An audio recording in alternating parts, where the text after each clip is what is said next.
Bonjour à tous et bienvenue dans notre émission Bâtir sur le roc. Notre émission vraiment pour être enraciné dans la parole, pour demeurer dans la parole, pour être à la même stature parfaite que Christ. Nous voulons vraiment prier pour les églises. Nous voulons vraiment prier pour qu'on puisse être stable en Christ, pour qu'on puisse avoir la foi de déplacer les montagnes. Nous voulons prier pour le salut des âmes. Nous voulons prier vraiment pour que les chrétiens soient matures. Nous voulons prier pour faire la différence dans cette société. Nous voulons prier vraiment pour que l'Église puisse croître, pour que les gens puissent être heureux, pour que les gens puissent répandre l'Évangile. C'est pourquoi nous prions le vendredi. Nous devons vraiment prendre conscience que c'est de notre responsabilité la prière. C'est grâce à la prière que les gens seront sauvés. Après, il y a les actions, bien sûr, mais d'abord dans le spirituel. C'est dans le spirituel que tu arraches les âmes. C'est dans le spirituel que tu construis et que tu bâtis l'Église. Parce que tu bâtis l'Église sur Christ. Tu bâtis l'Église sur les fondements de la parole de Dieu. Tu bâtis l'Église sur la foi de déplacer les montagnes, la foi que les gens seront guéris, la foi que les gens, même si aujourd'hui, peut-être que vous êtes 10, vous êtes 20, vous êtes 50 dans votre Église, mais tu as la foi que les 50 vont se transformer en multitude, que les 50 vont se transformer en 1000, 10 000, 1 million. Nous ne savons pas, on ne doit pas limiter Dieu. Notre but, c'est quoi? C'est comme on voit le jeudi, la conquête du monde. Mais pour conquérir, nous devons établir des bastions, nous devons établir des églises solides, des églises stables, des églises qui représentent Christ. Rappelez-vous ce que je vous ai dit, c'est à Antioche pour la première fois qu'on a appelé les chrétiens chrétiens. Pourquoi on a appelé les chrétiens chrétiens? C'est parce qu'ils représentaient Christ par leur attitude, par leur caractère, par leur langage. Mais est-ce que nous, chrétiens de nos jours, on représente Christ par notre caractère, notre attitude, notre langage, notre manière de faire? Parce que notre témoignage aussi parle de Dieu. C'est vrai que pour moi, c'est très important d'évangéliser, c'est très important de parler de Dieu, mais aussi le fait de ne pas parler, mais de démontrer Dieu à travers nos vies, ça aussi c'est important. Le fait que quand on te parle, les gens ils se disent, bon, ah ouais, il a une philosophie, il a une manière de penser, il a une manière de faire à contre-courant du monde. Le monde te propose des choses, le monde te propose des valeurs, mais toi tu es à l'encontre de ces valeurs parce que tu es dans le royaume de Dieu. Et rappelez-vous, nous sommes des ambassadeurs de Dieu. Et l'ambassadeur, il représente son ambassade, il représente le royaume de Dieu. Par exemple, s'il y a un ambassadeur de Norvège ou d'un pays froid, quand ils vont être dans un pays chaud, un pays d'Afrique ou je ne sais pas où, et ben en fait, ils mettront la clim parce que leur température, c'est une température fraîche. Donc, tu représentes la culture de ton royaume, même les finances. Les finances ne dépendent pas, par exemple, si tu es en Afrique, etc., tu ne dépends pas des autres finances. Tu dépends des finances de ton ambassade, tu dépends des finances de ton royaume. Et c'est pareil pour le christianisme. Nous devons dépendre des finances de Dieu. Nous devons avoir la culture du royaume de Dieu. Nous devons parler le langage de Dieu. Nous devons agir. Nous devons être dans l'amour. Rappelez-vous, on a vu dans les CB du royaume l'amour de Dieu. Nous devons changer notre mentalité, changer notre état d'esprit. Nous devons être des conquérants. Mais avant de conquérir, nous devons bâtir. Bâtir sur le roc, bâtir sur Christ, bâtir sur la parole de Dieu. Être convaincu, être ferme, être enraciné dans la parole. Et quand quelqu'un viendra te dire quelque chose, tu restes dans tes positions. Tu restes dans l'amour de Dieu, mais tu ne flanches pas. Tu restes avec Dieu et c'est ça, comme ça on n'est pas emporté par tout vent de doctrine, mais on est sur les fondements de Dieu. Et nous voulons que le vendredi nous puissions prier pour cela, prier pour des églises fortes, des églises qui amènent un plus, pas des églises où il y a des cancans, pas des églises où il y a du scandale, pas des églises...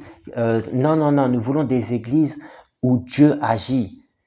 Dieu agit avec la politique, des églises où Dieu agit avec l'éducation. Dieu agit dans toutes les sphères de la société. On va le voir la semaine prochaine, on va commencer sur les 7 sphères d'influence.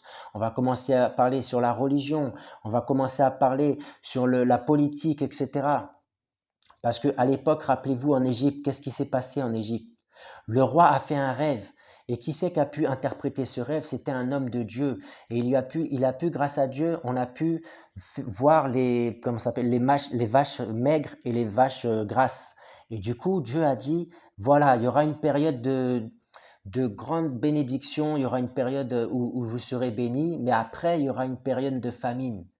Et à cause de la lecture des choses de Dieu, à cause du fait qu'il y avait un homme de Dieu qui était proche du roi, eh ben, ils ont pu mettre de côté comment ça s'appelle, les biens. Ils ont pu mettre la nourriture de côté, pardon. Donc, pendant 7 ans, ils ont mis la nourriture de côté. Et du coup, quand il y a eu la période de sécheresse, la période de famine, il ne manquait de rien. Et même les voisins, les pays aux alentours, ils sont venus à Dieu. Enfin, ils sont venus au roi, mais parce que Dieu avait agi. Est-ce que de nos jours, les hommes de Dieu, ils sont vraiment comme ça? Ou est-ce que même, alors je dis ça avec des pincettes, mais est-ce qu'ils cherchent le pouvoir pour être corrompus? Est-ce qu'ils cherchent le pouvoir pour l'argent? Est-ce qu'ils cherchent le pouvoir? Non, il faut qu'on cherche le pouvoir pour Dieu, dans le sens où euh, Dieu est Dieu est le Dieu d'un peuple. Dieu est le Dieu d'un pays. Dieu est le Dieu d'une nation. Parce que chaque nation a des autorités, des spirituels qui dominent, des entités spirituelles, des esprits méchants, etc. Mais nous devons établir Dieu, que ce soit en Afrique, que ce soit en France, que ce soit en Guadeloupe, en Martinique, etc. Mais si nous sommes loin de la politique, eh ben la sorcellerie va avancer. Et on le voit dans les lois, même si peut-être que les lois vont continuer à être contre les choses de Dieu. Je ne sais pas, c'est Dieu qui sait. Mais quand nous voyons en Égypte, que Dieu a agi, il a positionné des hommes, il a interprété le rêve et ils ont pu agir. Quand on voit aux États-Unis, Billy Graham à l'époque, c'est grâce à lui que les États-Unis ont pu avancer. C'est grâce à Dieu, pardon, hein, mais Dieu a utilisé un homme. Et si Dieu n'utilise pas les hommes, et ben en fait la sorcellerie va prendre la place parce que eux, ils sont engagés dans les choses de Dieu. Enfin, pardon, dans les choses du diable. Et nous qui sommes dans les choses de Dieu, on pense beaucoup à nous, on pense beaucoup à, oui, les bénédictions, oui, ci, oui, ça, mais qu'est-ce qu'on fait pour que le royaume de Dieu puisse avancer? Qu'est-ce qu'on fait pour que nos églises puissent être stables? Quand je vois ICC, par exemple, ils ont construit, je ne sais pas ça fait combien de temps, déjà ça fait un petit moment, ils ont construit leur bâtiment. C'est vraiment une grâce. Moi je dis, si Dieu a fait avec eux, il peut faire avec nous. Quand je vois tous ces hommes de Dieu, alors c'est vrai que bon, Dieu n'est pas dans le bâtiment, mais le bâtiment est quand même important dans le sens où il faut qu'on puisse avoir des endroits où se réunir. Il faut qu'on puisse avoir des endroits où on peut avoir un bunker stratégique pour pouvoir envoyer des gens qu'on forme partout dans le monde. Je vous ai dit tout à l'heure la responsabilité de l'appeler. Un pasteur qui avance, il peut former n'importe qui, mais si la personne, enfin, il peut former les gens que Dieu l'inspire, etc. Mais si la personne n'est pas responsable de son appel, eh ben en fait, ça ne pourra pas avancer. C'est pour ça qu'on voit certains pasteurs qui avancent et d'autres qui n'avancent pas, parce qu'il y a aussi le fait de passer le relais. Demain, tu fais 20 ans de ministère, 30 ans de ministère, mais tu ne passes pas le relais à la génération d'après. Et ben, le jour où tu vas arrêter, parce que bon, il n'y a pas d'âge pour arrêter, avec Dieu, on continue à servir jusqu'à pas d'âge. Et ben, qui c'est qui va prendre le flambeau? Qui c'est qui va prendre la relève? C'est pour ça que je vous ai parlé d'Élie et Élisée, le fait de former les gens. On ne doit pas dépendre d'une seule personne, même il y a la vision, etc. Mais il y a l'homme de Dieu, il y a les gens qui forment, comme on dit, les fils spirituels, etc. Mais on doit former les gens pour que comme ça, la personne, tu l'envoies encore plus loin et il y a quelqu'un qui peut faire à la place de cette personne. Dans le service, par exemple, accueil, protocole, intercession, etc., etc. Ce n'est pas normal, par exemple, que dans l'intercession, il puisse y avoir toujours les mêmes. Il faut qu'on puisse former les gens pour qu'ils puissent être matures pour pouvoir former ensuite des gens, pour que quand on arrive dans cette église, on se dit ça, c'est une église de prière. Et les gens qui viennent demain, ils sont formés pour connaître la prière. C'est pour ça qu'on parle des CB du royaume, les cours basiques pour être enracinés dans la parole. Parce que les cours basiques, c'est vraiment la base, c'est vraiment les fondations pour bâtir Christ. Si on n'est pas dans les cours basiques, on ne peut pas savoir les choses de Dieu, on ne peut pas avancer avec Dieu, on ne peut pas, vous voyez ce que je veux dire? Et c'est pour ça le vendredi, on prie pour bâtir sur le roc, pas pour bâtir sur un homme. Moi, je ne suis qu'un instrument entre les mains de Dieu. Cette chaîne YouTube n'est qu'une plateforme pour que la gloire de Dieu puisse se répandre jusqu'aux extrémités de la terre, pour qu'on puisse construire des églises partout dans le monde. Mais si vous associez pas avec moi, si on n'est pas ensemble, on te dit quand deux s'accordent sur la terre pour demander une chose quelconque, Dieu va nous la donner. Dieu va nous exaucer. Mais on doit s'associer et on doit mettre Dieu au centre. Et c'est comme ça qu'on ira très loin. Vous ne savez pas ce que Dieu peut faire dans un an, dans quelques mois ou dans 2, 3 ans. Vous ne savez pas ce que cette chaîne YouTube peut devenir, ce qu'on peut faire ensemble et avec l'assistance du Saint-Esprit. Imaginez demain une grande église. C'est Dieu qui sait. Nous, on n'est que des instruments. On fait ce que Dieu nous dit. Et Dieu veut que vous aussi, vous puissiez faire ce que Dieu vous dit par l'assistance du Saint-Esprit. Et pour ça, il faut être enraciné dans la parole. Et c'est pour ça qu'on prie le vendredi pour bâtir sur Christ. Et demain, Dieu nous donnera plus de révélations pour qu'on puisse continuer à bâtir. Il y a les prières, mais il y a aussi les actions. Mais d'abord, on prie. Et demain, on pourra faire les actions. On pourra évangéliser. On pourra faire ci et ça, ce que le Saint-Esprit va nous demander. Amen. Alors rendons grâce à Dieu vraiment pour cette parole. Prions le Seigneur. Seigneur, ce matin, cet après-midi ou ce soir, je te bénis et je te dis merci pour ta parole. Ta parole est esprit et vie, ta parole est vivante et agissante. Alors je prie qu'elle puisse toucher les cœurs et que vraiment les gens puissent se sentir engagés, militants au nom de Jésus. Amen. Donc on va vraiment prier pour la responsabilité du chrétien. On l'a vu tout à l'heure dans les CB du royaume, la responsabilité du chrétien, donc la responsabilité de l'appel. Donc on va vraiment prier pour que Dieu nous aide à être responsables.